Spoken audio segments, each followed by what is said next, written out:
Hoje nós vamos estudar o MCCI 11, o Mauá Capital Recebíveis Imobiliários, e vou trazer, como sempre, aquelas informações gerais para você escolher o seu fundo imobiliário e lá no final aquela análise gráfica para saber se no atual momento ele está num bom ponto de entrada. O vídeo tá belezinha, bora lá! Então partiu Mauá Capital Recebíveis Imobiliários, o MCCI 11. Qual que é o patrimônio líquido desse fundo hoje? 1.273 bilhões de reais.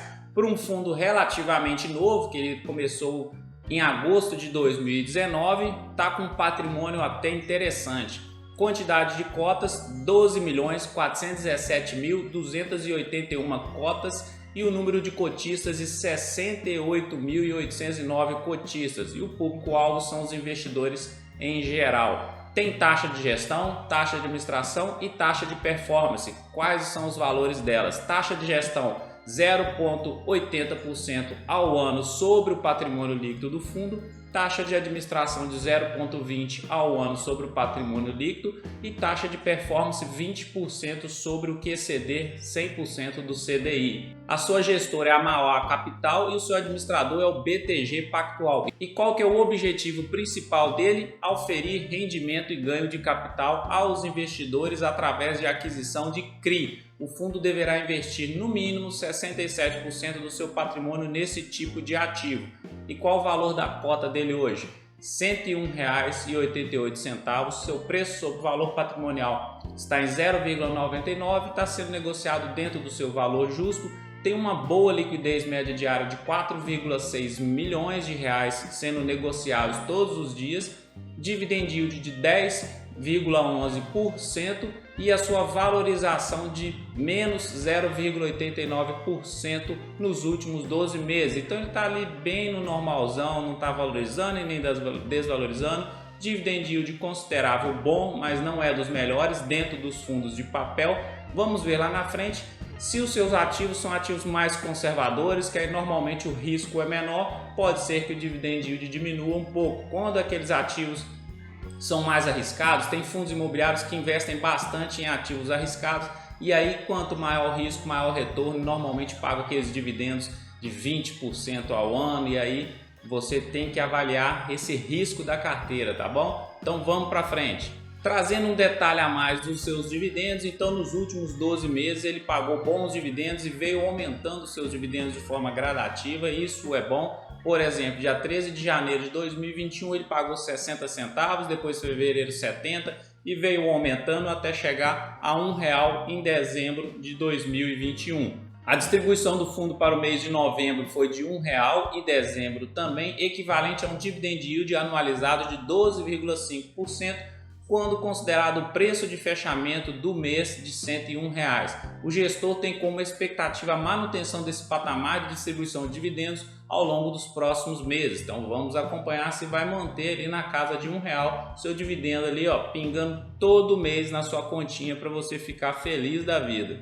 Agora detalhando o seu portfólio, ou seja, a sua carteira, então ele tem hoje 1,3 bilhões em CRIs e 168 milhões em outros fundos imobiliários e caixa 35 milhões. E a sua distribuição por indexador, como está no atual momento? 76% dos ativos estão indexados no IPCA mais CDI mais 6% e o GPM 5% e o CDI 2%. Então boa parte da sua carteira está atrelada à inflação e a taxa média de alocação fica inflação mais 6,9% e CDI mais 3,7%.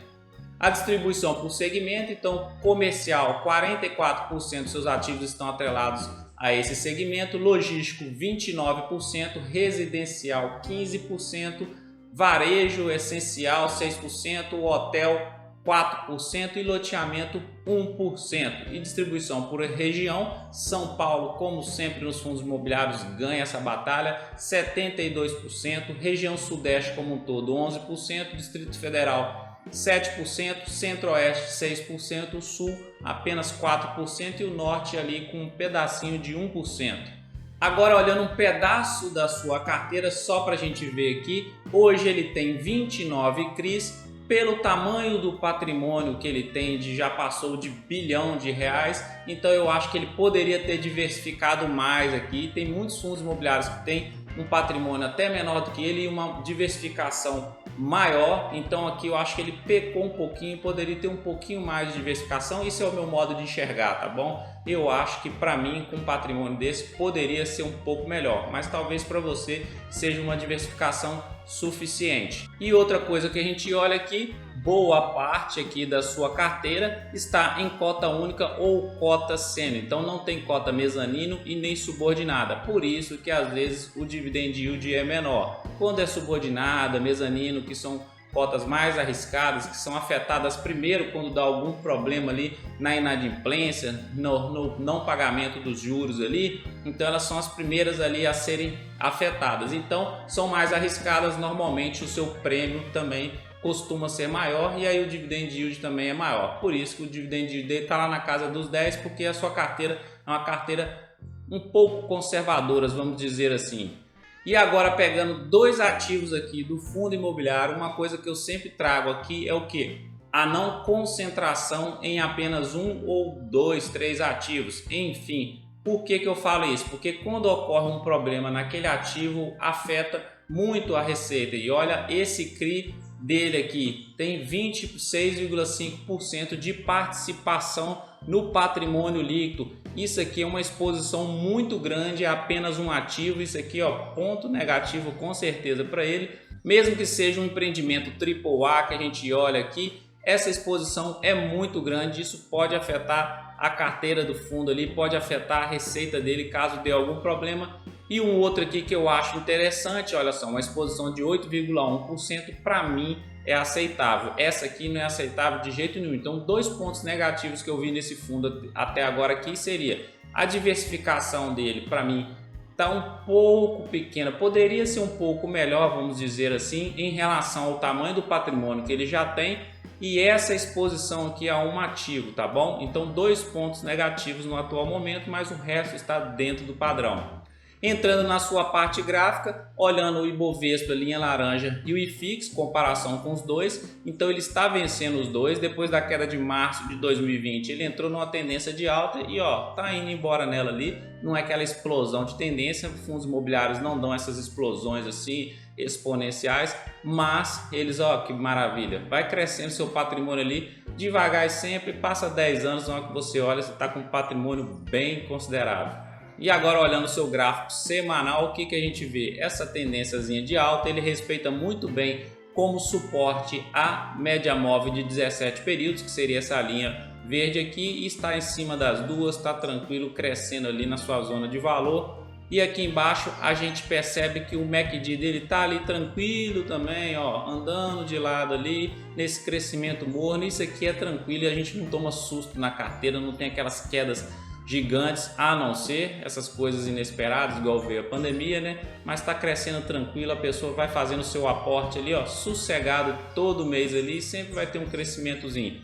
E o índice de força relativa tá a mesma coisa, força compradora tá mais forte do que força vendedora, e lá em cima, ó, tranquilinho, andando de lado também. Então, resumindo, o MCCI 11, para mim tem dois pontos na parte fundamentalista que não passaria no meu filtro. Seria a diversificação, que eu acho que poderia ser melhor, porque eu iria comparar ele com outros fundos imobiliários com a mesma idade, mais ou menos ali, com os patrimônios parecidos, e eu ia ver que a diversificação dele seria menor do que os outros fundos imobiliários. Sempre faça comparação, tá bom? Com outros fundos, que aí você consegue ter uma base de comparação, um parâmetro. E o outro ponto seria aquela exposição a um ativo só de 20 e poucos por cento. Aquilo ali, se der problema no ativo, mesmo que o ativo seja a empresa, seja o devedor, seja um bom pagador, mas aquilo ali já me dá uma estremecida assim e eu já não gosto. Para mim, eu acho que tem que ser no máximo 10% de exposição em cada ativo ali, diluir bastante dentro dos seus ativos, e a diversificação ajuda nisso, tá bom? O restante do fundo para mim tá interessante, tá legal. Sua parte gráfica tá tranquila, que é um fundo imobiliário que parece que a pessoa não toma susto nele ali no médio e longo prazo, vai comprando suas cotas tranquilamente e ele vai crescendo tranquilamente, tá bom? Então é isso aí. E então é isso. Se você gostou desse vídeo, dá uma curtida aí, que isso ajuda o canal a crescer, ajuda o YouTube a distribuir isso aqui para mais e mais pessoas. Comenta aqui embaixo qual vídeo que você gostaria que a gente fizesse aqui, fundo imobiliário, ações, qualquer outro assunto, a gente estuda e faz também. E eu te deixo um grande abraço, fique com Deus, até o próximo vídeo e tchau!